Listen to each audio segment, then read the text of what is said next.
بين سطور الفرقان آية حسن وبيان والحكمة نهر يجري بين علوم القرآن. بادل گرج رہا ہو اور بجلی کوند رہی ہو تو یہ کڑک سے ڈر کر موت کے خوف سے کانوں میں انگلیاں دے لے. اور اللہ کافروں کو ہر طرف سے گھیرے ہوئے ہے. قریب ہے کہ بجلی کی چمک ان کی آنکھوں کی بصارت کو اچک لے جائے.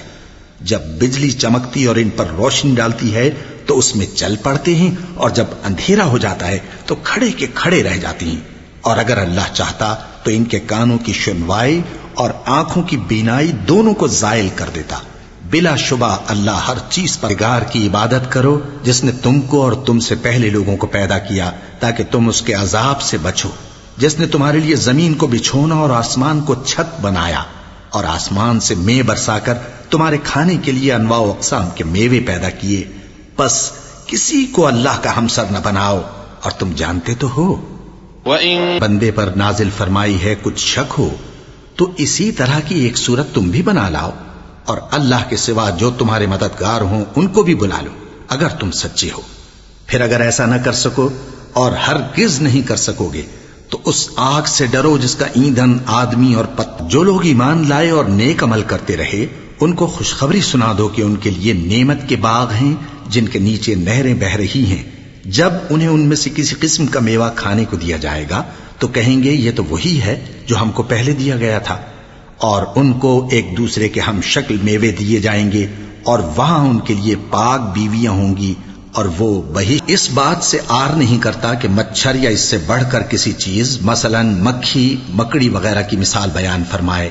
اب جو مومن ہیں وہ یقین کرتے ہیں کہ وہ ان کے پروردگار کی طرف سے سچ ہے، اور جو کافر ہیں وہ کہتے ہیں کہ اس مثال سے اللہ کی مراد ہی کیا ہے.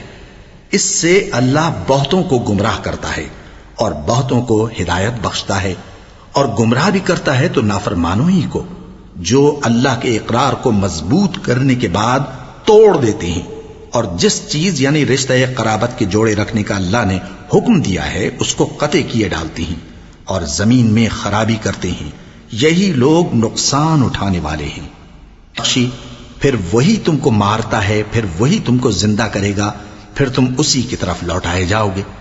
وہی تو ہے جس نے سب چیزیں جو زمین میں ہیں تمہارے لیے پیدا کی. پھر آسمانوں کی طرف متوجہ ہوا تو ان کو ٹھیک ٹھیک 7 آسمان بنا دیا، اور وہ ہر چیز سے خبردار ہے. اور وہ وقت یاد کرنے کے قابل ہے جب تمہارے پروردگار نے فرشتوں سے فرمایا کہ میں زمین میں اپنا نائب بنانے والا ہوں. انہوں نے کہا کیا تو اس میں ایسے شخص کو نائب بنانا چاہتا ہے جو خرابیاں کرے اور کچھ تو خون کرتا پھرے؟ اور ہم تیری تعریف کے ساتھ تسبیح و تقدیس کرتے رہتے ہیں. فرمایا میں وہ باتیں جانتا ہوں جو تم نہیں جانتے.